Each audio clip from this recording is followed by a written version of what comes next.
Join our celebration of Black History Month, only on New Thought Media Network. New videos every day at 6 a.m. Mountain Time, or watch anytime on our YouTube channel. 28 unique Black History moments, every day in February.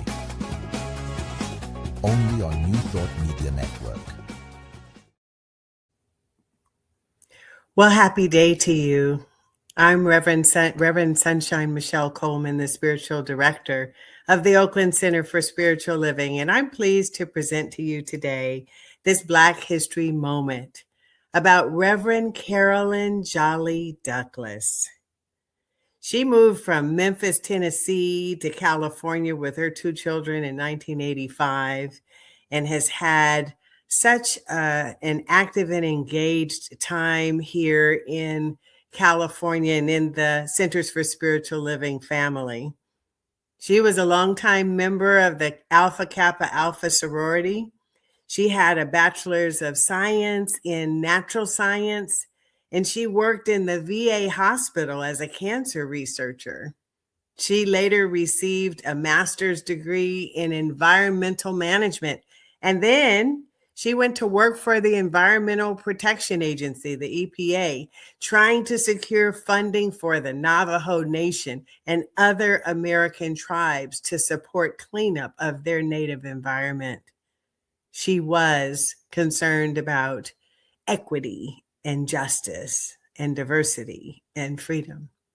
She later received another master's degree from Holmes Institute in Consciousness Studies and began her career in ministry.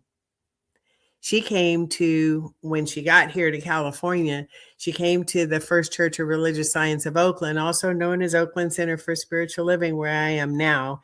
And I remember her telling me that church will always be her church home. And when I started as senior minister 3 years ago, on my very first talk, I thought that I saw her in the audience, but then I didn't see her afterwards. So I thought maybe I was mistaken. I reached out to her because my mind was playing tricks with me. And she did say that she came there to be of support. She was in the audience, but she had to leave earlier. That's Reverend CAROLYN Douglas. She was senior minister of Illuminata Centers for Spiritual Living. I think back then it wasn't even called Centers for Spiritual Living. I think it was before our integration. So it was probably Illuminata and something about religious science, right? It was in San Jose, California. And then she later became the senior minister of CSL Peninsula. She was a board member of the Centers for Spiritual Living Archives. She was a member of the International New Thought Alliance, which I hear she was very active in. She was a regional service coordinator in the Northern California region, supporting ministries and ministers in their success. She was also very active in Toastmasters International, where she served in a leadership capacity. I remember seeing her on one of the park and fly kind of parking places where the shuttle takes you to the airport, and she was running off. I forget where I was going, but she was going to a Toastmasters conference somewhere.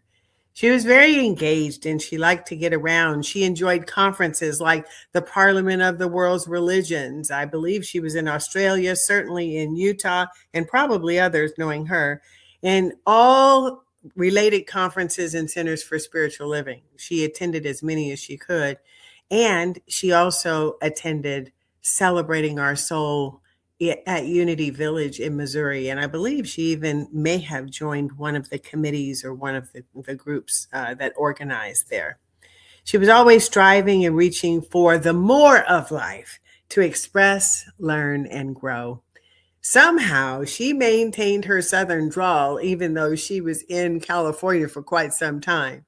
And so, with Reverend CAROLYN, who was bold, she was outgoing and outspoken, you partner that with that Southern drawl, you always knew she was in the room. She was a lifelong student of metaphysics and spiritual principles. She passed recently in January of 2024. And she had the honor of having our beloved Reverend Dr. Francione read her obituary at her memorial service because she preceded her. And Dr. Francione just made her transition here last fall in 2025. Reverend CAROLYN was a member of Dr. Francione's Sacred Arts Center Diversity Book Club and did work with her in the area of diversity, equity, and inclusion. She also joined a women's group that I helped start called Divine Dimensions back in the day. It's not active anymore, but that just showed you some of what Reverend CAROLYN was all about. She always wanted to be a part of whatever was going on or create her own. So today, friends, we celebrate and honor Reverend CAROLYN Douglas in this Black History moment. Thanks for listening and thanks for remembering her. Thanks for watching New Thought Media Network's Black History Moments. Join us every day in February for a new Black History Moment, live at 6 a.m. Mountain Time or on our YouTube channel. New Thought Media Network, positively inspiring.